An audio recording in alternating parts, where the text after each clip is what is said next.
దేవుని వాక్యమైన పరిశుద్ధ గ్రంథం బైబిల్లో నుండి యెహోషువ గ్రంథం 13వ అధ్యాయాన్ని చదువుకుంటాం. యెహోషువ గ్రంథం 13వ అధ్యాయం. యెహోషువ బహుదినములు గడిచిన వృద్ధుడు కాగా యెహోవా అతనికి ఇలాగు సెలవిచ్చెను, నువ్వు బహుదినములు గడిచిన వృద్ధుడవు, స్వాధీనపరుచుకొనుటకు అతి విస్తారమైన దేశం ఇంకా మిగిలి ఉన్నది. మిగిలిన దేశం ఏదనగా ఫిలిష్తీయుల ప్రదేశములనియు, గెషూరీయుల దేశమంతయు, ఐగుప్తునకు తూర్పుననున్న సీహోరు మొదలుకొని కానాన్యులదని ఎంచబడిన ఉత్తర దిక్కున ఎక్రోనీయుల సరిహద్దు వరకును, ఫిలిష్తీయుల 5 సర్దారులకు చేరిన గాజీల యొక్కయు, అష్టోదీల యొక్కయు, అస్కెలోనీయుల యొక్కయు, గాతీల యొక్కయు, ఎక్రోనీయుల యొక్కయు దేశమును, దక్షిణ దిక్కున హవీలా దేశమును, కానానీయుల దేశమంతయు, సీదోనీయులదైన మేరా మొదలుకొని అఫేకు వరకున్న అమోరీయుల సరిహద్దు వరకును, గబ్బీయుల దేశమును, హెర్మోను కొండ దిగువనున్న బయల్గాదు మొదలుకొని అమాతునకు పోవు మార్గం వరకు లెబానోను ప్రదేశమంతయు, లెబానోను మొదలుకొని మిశ్రే పోత్మాయిము వరకును దేశం మిగిలి ఉన్నది. మన్యపు నివాసుల నందరినీ, సీదోనీయులనందరినీ నేను ఇజ్రాయేలీయుల ఎదుట నుండి వెళ్ళగొట్టేదను. కావున నేను నీకు ఆజ్ఞాపించినట్లు నీవు ఇజ్రాయేలీయులకు స్వాస్థ్యముగా దాన్ని పంచిపెట్టవలెను. 9 గోత్రములకును మనష్షే అర్ధగోత్రమునకును ఈ దేశమును స్వాస్థ్యముగా పంచిపెట్టుము. యెహోవా సేవకుడైన మోషే వారికి ఇచ్చినట్లు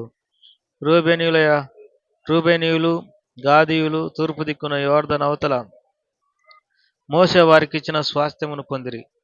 అది ఏదనగా ఆర్నోను ఏటిలోయ దరినున్న ఆరోయేరు మొదలుకొని ఆ లోయ మధ్యనున్న పట్టణం నుండి దీబోను వరకు మెదేబా మైదానమంతయు, అమ్మోనీయుల సరిహద్దు వరకు హెష్బోనులో ఏలికయు, అమోరీయుల రాజునైన సీహోను యొక్క సమస్త పురమును, గీలాదు, గెషూరీయుల యొక్కయు, మాయకాతీయుల యొక్కయు దేశం, హెర్మోను మాన్యమంతయు, సల్కా వరకు బాషాను దేశమంతయు, రెఫాయీయుల శేషంలో అష్తారోతులోను ఎద్రేయిలోని ఏలిక అయిన ఓగు రాజ్యమంతయు మిగిలి ఉన్నది. మోషే ఆ రాజులను జయించి వారి దేశమును పట్టుకొనెను. అయితే ఇజ్రాయేలీలు గెషూరీయుల దేశమునైనను మాయకాతీయుల దేశమునైనను పట్టుకొనలేదు. గెషూరీయులను మాయకాతీయులను నేటి వరకు ఇజ్రాయేలుల మధ్య నివసించున్నారు. లేవి గోత్రమునకే అతడు స్వాస్థ్యమే లేదు. ఇజ్రాయేలీయుల దేవుడైన యెహోవా వారితో సెలవిచ్చినట్లు ఆయనకు అర్పింపబడు హోమములే వారికి స్వాస్థ్యము. వారి వంశములను బట్టి మోషే రూబేనీయులకు స్వాస్థ్యమిచ్చెను. వారి సరిహద్దు ఏదనగా ఆర్నోను ఏటిలోయ దరినున్న ఆరోయేరు మొదలుకొని ఆ లోయలోనున్న పట్నం నుండి మెదేబా యొద్దనున్న మైదానమంతయు, హెష్బోనును మైదానంలోని పట్టణములనియు, దీబోను, బామోత్బయలు, బేత్బయల్మెయోను, యాహాను, కెదెమోతు, మేఫాతు, కిర్యతాయిము, సిద్మాలోయలోని కొండమీది శెరెష్తహారు, బెత్పయోరు, పిస్గా కొండ చర్యలు, బెత్షెషిమోతు అను పట్టణములను, మైదానములోని పట్టణములనియు, హెష్బోనులో ఏలికయు, మోషే జయించిన వాడునైన సీహోను వశముననున్న ఏవి, రెకెము, సూరు, హోరు, రేబాను, మిద్యాను రాజుల దేశమును, అమోరీయుల రాజైన సీహోను రాజ్యమంతయు వారికి స్వాస్థ్యంగా ఇచ్చెను. ఇజ్రాయేలీలు బేయేరు కుమారుడును సోదెగాడునైన బిలామును తాము చంపిన తక్కిన వారితో పాటు ఖడ్గంతో చంపిరి. యోర్దాను ప్రదేశమంతయు రూబేనీయులకు సరిహద్దు. అదియు దానిలోని పట్టణములను గ్రామములను రూబేనీయుల వంశముల లెక్క చొప్పున వారికి కలిగిన స్వాస్థ్యము. మోషే గాదు గోత్రమును కనగా గాదీయులకు వారి వంశముల చొప్పున స్వాస్థ్యమిచ్చెను. వారి సరిహద్దు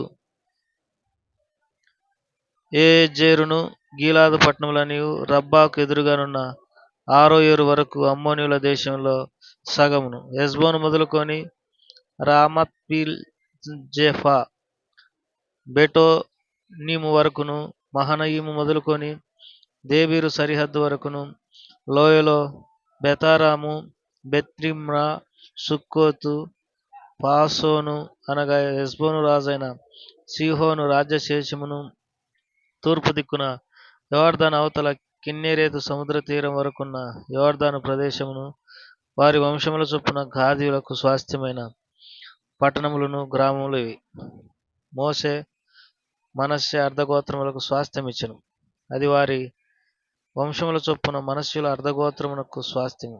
వారి సరిహద్దు మహనయీము మొదలుకొని బాషాను యావత్తును, బాషాను రాజైన ఓగు సర్వరాజ్యమును, బాషానులోని యాయిరు పురములైన బాషానులోని 60 పట్టణములు, గీలాదులో సగమును, అస్తారోతు ఎద్రాయివునను బాషానులో ఓగు రాజ్య పట్టణములను, మనష్షే కుమారుడైన మాకీరు అనగా మాకీరులలో సగం మందికి వారి వంశముల చొప్పున కలిగాను.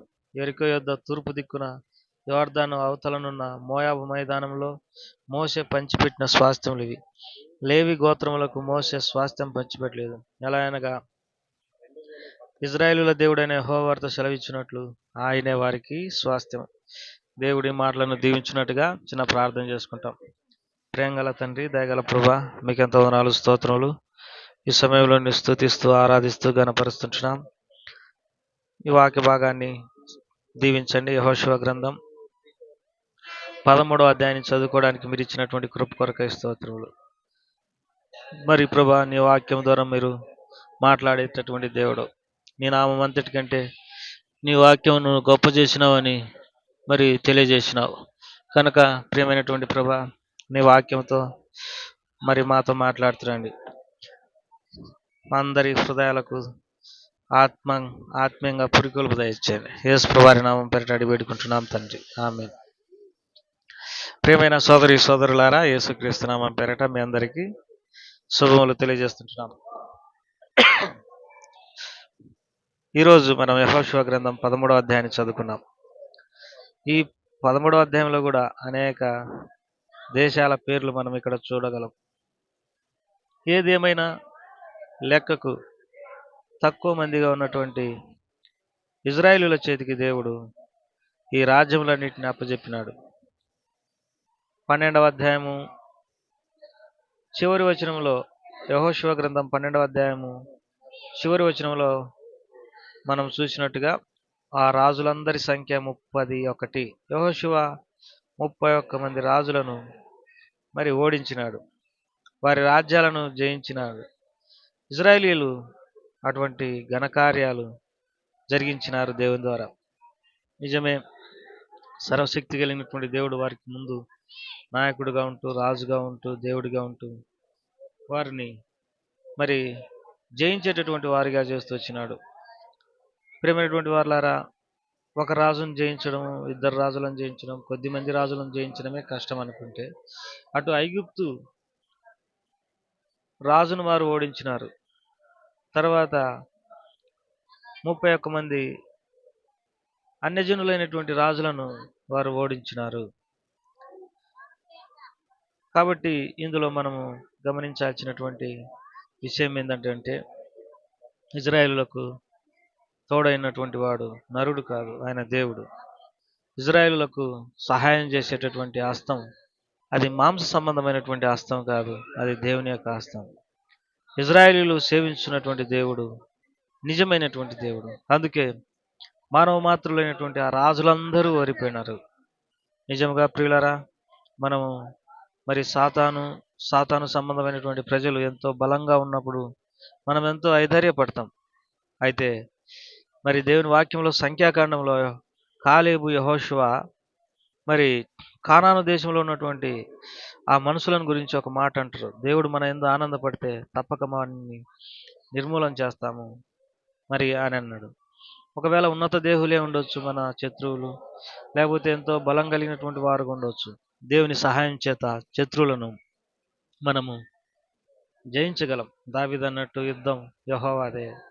కాబట్టి ఈ మానవ సంబంధమైనటువంటి సాధారణ సంబంధమైనటువంటి వ్యక్తులను మనం జయించడం ఎట్లా అని అనేక సార్లు దిగులు పడుతూ ఉంటాం. కానీ మనకు తోడైనటువంటి వాడు దేవుడు. ఆయన మనకు సహాయం చేస్తాడు. ఇది మొదటి సంగతి. రెండవది అధ్యాయంలో మనం ముఖ్యంగా మాట్లాడుకోవాల్సిన విషయం ఏంటంటే, మరి దేవుడు లేవి గోత్రానికి ఏ స్వాస్థ్యం ఇయ్యలేదు. 14వ వచనం, యెహోషువ గ్రంథం 13వ అధ్యాయం 14వ వచనం. లేవి గోత్రమునికి అతడు ఏ స్వాస్థ్యం ఇయ్యలేదు. ఇజ్రాయేలుల దేవుడైన యెహోవా వారితో సెలవిచ్చినట్లు ఆయనకు అర్పింపబడు హోమములే వారికి స్వాస్థ్యము.